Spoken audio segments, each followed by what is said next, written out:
Alright guys, welcome back to the show. So as you know, FL2k just ended. I wasn't racing my Camaro because couldn't get it together in time. But I got to spectate. Me and CJ went a bunch. We were there many days, many hours. He had a blast. It was fun spectating, watching my friends win, hanging out with everyone. There was some cool stuff that happened. A lot of people I know won. Some close wrecks, some cool stuff, some records, and we're going to talk about it. So I'm just going to give an FL2k recap from what Cooper Bogetti thinks is interesting. Doesn't matter. My opinion shouldn't matter to anyone, but it is what it is. So I got some things listed off here. Let's talk about it. So, FL2k25 top stories, I guess you could say. Things that maybe weren't covered by other media outlets. If you want to watch the full videos, watch 1320 video. If I didn't talk about you, I probably had no idea. It's not because I hate you. I don't hate anyone. But one of the things I found interesting was Brett LaSala's cylinder head was off. I guess the timing chain broke. Crazy. Had never seen that. So they were able to fix that in between rounds, which is crazy again in itself, because when the timing chain broke, a couple valves got bent. They fixed it and ended up winning Extreme 28s. That was pretty cool. Everybody loves Snot Rocket. Extreme 28s is a cool class. It had a lot of fast cars in there. Who doesn't love seeing Dirty Taco, Max Car, the Big Bad Supra from Induction Performance, all of those good deals. I don't know how windy it is. Maybe outside was a bad idea. We'll learn that in post. Camera might even blow over. But Extreme 28s is cool. I mean, those cars are going deep into the sixes. Unfortunately, people like Brian Cummins couldn't get their car kind of ironed out right. Dirty Taco, unfortunately, tapped the wall, and there was kind of a crazy save there. That's kind of like a side tangent of that Dirty Taco's incredible save. And then Extreme 28s obviously ended off with what should have been a very close race between the Induction Supra and Brett's car, because Troy Jr. was driving the Big Bad Supra, as it's called, from Induction Performance, and he treed Brett. They out 60-footed him, and then right there, all three bolts that hold the fuel pump drive on the crank to drive the fuel pump. It's mounted right next to it. Broke, and it lost fuel pressure, and the rest was history. It was Brett's day to win. And he ended up winning, which, to play devil's advocate here, I feel like Brett would have still won that just based off of what the cars have done and what they're capable of doing. So, it is what it is. It would have been a really close race because Troy was out on him by, like at 100 feet, Troy was out on Brett, and then, he would have had to come back around him, which would have been a pretty awesome race to see. Coulda, woulda. It happens. It is what it is. You live on and you try to be better next time. I guess they're already going to fix that because it's happened before to them on a different car, and it's happened to other cars. So, yeah, something needs to happen because that can't happen in the finals of a race. That's detrimental. Yeah, Troy went 002 on the light to Brett's 044, which is a little slow for Brett. And Troy went 110 60 foot. Brett was like a 116 or something. So like I said, he was out on him. Almost a tenth on him at the 60-foot cone is pretty big. That's a lot to come back around. Even if you are the faster car, you still have to make up that ground and then nose them out. So you have to put like a tenth and a half on them just to come around them, 2/10 on them almost just to come around a car. So it would have been a close race. But of course, we can speculate all we can. I think Brett's personal best was like a 620 from this weekend, and Troy went like a 638 in the Supra. So again, they might have had it wicked up. It was in the heat of the day.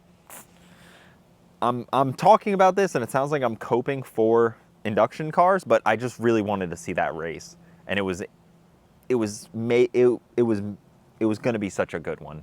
But it is what it is.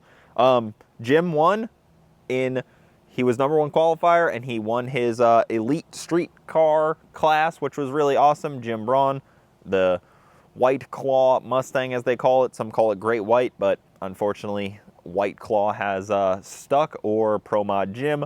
He had a 688, I believe, was his PB in that car, and then he kind of just got to cruise through to the finals. He did the work. Number 1 qualifier, doesn't have it really difficult until the finals if everything goes well, and then he ended up, people that would have put up a big fight against him kind of got knocked out, kind of did their own things, and Jim just freaking cooked along, won that deal like the badass he is, and that was cool to see. Also, another friend, Cleet, everybody knows this feller, local track owner Cletus McFarland. He won his stick shift class as well. I actually called it that morning. I said him and Chad are going to be in the finals. I called it the night before on a different TikTok video where I said something's going to happen to Granis and he's not going to make it to the lanes. So, like, he's not going to make the call, or something's going to be broken. And unfortunately, he did not make the call to race Chad. So Chad had a bye run into the finals. He beat Grubworm and Granis' car. Orange Man bad, But I guess the story with Granis is he didn't hear the call. The PA was not working in his pit. The text wasn't working, and the radio station, I guess, was also not working in his pit, unfortunately. So he did not make the call. That is what I've been understood of it on the internet, which is quite a bummer. I was really happy to see my boy Chad Fegley in the finals with Garrett. It seemed like Tick just couldn't, or sorry, not Tick, Joel, or John Rogers broke 4th gear, so he was out. He didn't even try to make it for another pass. Of course, it was rough to see Grubworm go out as well, the 4th gen Camaro. But it has to happen like that. That's what's cool about stick shift racing, It's got a lot of good characters in there where you're happy to see any of them kind of advance because, it's just cool. It's just a cool class. It's a cool group of racers. Love to see it, but yeah, I don't know. It to me, I even said that in an earlier video before the racing happens that Grubworm just didn't seem on his game. Like, it seemed like something was off, and unfortunately, he did make a post about wanting to switch to automatic because he's burnt out with stick shift racing, which we completely understand. I mean, I think everybody that has competitively drag raced knows the burnt out of classes or combos or who knows what, a tire. Like, you get burnt out of like little things that are challenging. Not that like, oh, it's too difficult, I'm going to switch, but like, he's done it long enough. He's held the records. He's pushed the game so far, so nobody would blame him for putting an auto in his car. Even John Rogers did that for a brief moment, the IDS 240. He put an auto in his car for like, I don't know, what was it, like 6 months maybe, and then put it back to stick shift just because he was like, nah, can't do it. It's just how it is. I think it's going to call him back even if he switches. So hopefully maybe he'll do that, get re-energized, and bring the car back out with some new energy, but it's grueling. I don't blame him. It's grueling to drag race like that. Especially with the little small block Chevy in there. The old LT1. I don't know what it had in it. It jumps back and forth between like a small block Chevy and an LT1, early LT1 engine. But it was sad to see it kind of off of its game because that's one of my favorite cars. It was, sad to not see Jonathan Rogers make it another round and give somebody a broke buy. Somebody actually had 2 broke buys, which was pretty fun, I would say, if you're them. And then Cletus, honestly, he just had, I don't think, I'll phrase it this way. He was on the easy side of the ladder, but I think anywhere on the ladder you would have put him, he was going to win. That's my take. I think that car was on rails. They had a perfect 680 tune-up in that thing that would have gone 680s pretty well. I know it kind of spun a little bit, I think, but like that thing was super dialed onto a 680 tune-up, and I think it was going to win. it was his class to win no matter who you put him against. That's how I feel about it. Congrats to them because that was awesome. Who else? Chad Fegley with the Dragon Drive C6 Corvette, the red one that raced Cletus. He did his first 6.999. Awesome. Love to see it. Him and Jim were talking in the winner's circle, and I was kind of hanging out, lingering around, and they were like, you know, Jim was like, once you hit a 6, it's just like it unlocks it. You know?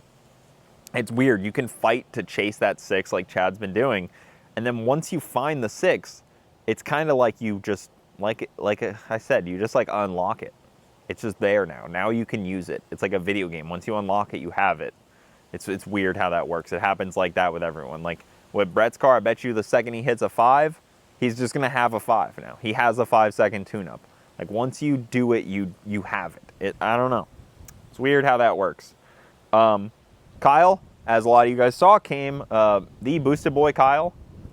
The Boosted Boy. Soul Boosted Boy.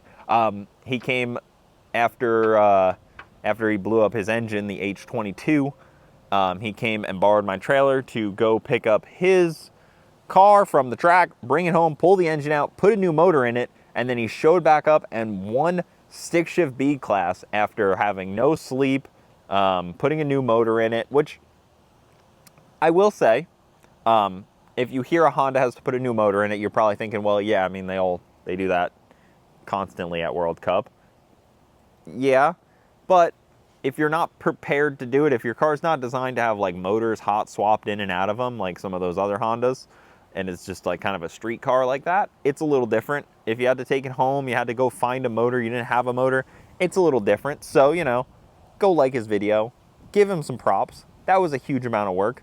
Wyatt was there too, which probably helped maybe a little bit. Wyatt said he didn't help, but I'm sure he helped. He's just, he's too humble for his own good. Good dude, Wyatt. Yeah, so super fired up for Kyle. That was awesome. He needed that win. I'm happy that he got it. And that was like kind of the perfect storyline as a YouTuber. Blown up engine, come back around to win it. Everyone fired up. The crowd goes wild, cheering across the world, that kind of stuff. So, Boosted Boys, Kyle. Awesome. Love to see it. The VR6, you guys know that car? The green Golf. Is it a Golf? I don't know. It's like a green Volkswagen that had 2 VR6s in it for a while. It's kind of a funny story. So I've gotten to race with this guy a bunch. We actually raced in TX2K in round 2, I believe, of the street car class, and I got to, you know, I treat him, so I got to kind of just stay right out in front of him. I did beat him. But that was when he had 2 motors. The car, since I've followed it, went from 1 motor in the front to 2 motors, now to 1 motor in the back, which is a very funny, like, it like flowed backwards. It was like, oh, okay. And when it was 2 motors, they were each making like 1,500 horsepower. Now it's 1 motor, and the thing nearly wheelies, but it's got like a crazy 4-link rear suspension IRS setup in it that's just awesome to see. The owner, Bruce, is like a madman with that thing, but really cool to see it going rounds. Crazy to see it do a wheelie, honestly, but yeah, that was a cool car.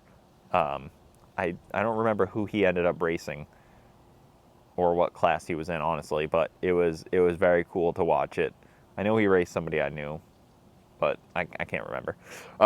Cool car, worth watching. I'm sure 1320 Video has a full, they have a full feature on the car if you want to watch how he did, like, you know, 2 gear selectors that were like latched together. He would do like a burnout in the front, burnout in the rear, and then latch them together, 2 fuel techs, like double everything. Like not just 1 1,500 horsepower engine, 2 of them. Very cool. But now it seems to be working just as good with just the 1 engine. So lighter, a little less complex, and cool deal. Joey Heichel, the Joey Heichel, Mr. Beaterbomb, went out there no time racing in his, basically his Pro Mod LS, and he broke the LS, stock block LS record. Now, stock block, pretty hazy, I would say. A lot of people, there's a lot of contention on what is a stock block. If you put sleeves in a motor, is it still a stock block? I think yes. I think if you look at the exterior of the block and it says, GM on it, or, made by a GM, not like an LSX block, of course, that doesn't really count. But if it's a factory production block, same with the Coyotes, like La Sala. He went 388. That's a stock block Coyote. Even though it's a Predator engine from a GT500 with sleeves in it, it is still a stock block Coyote. Personal opinion. A lot of people say if you modify the block, it's not stock anymore. I don't know. I guess you could say factory block, but then you start splitting hairs. It's an OEM block. It is from the factory, but he went 405 on its third pass on prep. So, or like fourth, fifth pass, something like that. So he's inching very close to a 3-second pass, which is really cool. He switched from the big block, but didn't change the turbos or anything. So it's still got the same combo there, but that's super cool to see. A 3-second stock block LS will be really awesome to see. I mean, I'd love for him to have stayed and tried to lean on it a little more, but it's really not much you benefit from doing that, especially with him, because then everybody just like, oh, I don't want to race where Joey's racing. That's a 3-second LS. But people will want regardless. Kind of it is what it is. I think he took that record from Capizzi. That went like a 413 or something. But inching up to that Coyote stock record, probably a lot lighter as well. Crazy difference. Those are kind of the top stories. I just wanted to talk about them because I felt like they were cool, and I wanted to talk about FL2k. Also, there was no roll racing, so if you're like, wow, why did it feel lighter? Why did it go so smooth? Why is it so enjoyable? It was because there was no roll racing. Yeah, that's it. No roll racing. It's as easy as it can be. Cool, it happened. I don't dislike roll racers. I think they should have their own event. If they can't put on their own event because there's not enough spectators, there's not enough interest, then, tough noodles, I guess. Learn to drag race. Learn to use a tree. But yeah, that's it. I figured we'd have a little chat. What do you guys think? What was the cool things I may have missed? Sorry for not talking about any of the B58, X58 shootout. That was the kind of an interesting class. All-wheel drivers, DCT, kind of interesting. But otherwise, had a great time. Can't wait for the next one. And World Cup is coming soon. I won't be there, though. Thanks for watching, guys. I'll see you next time.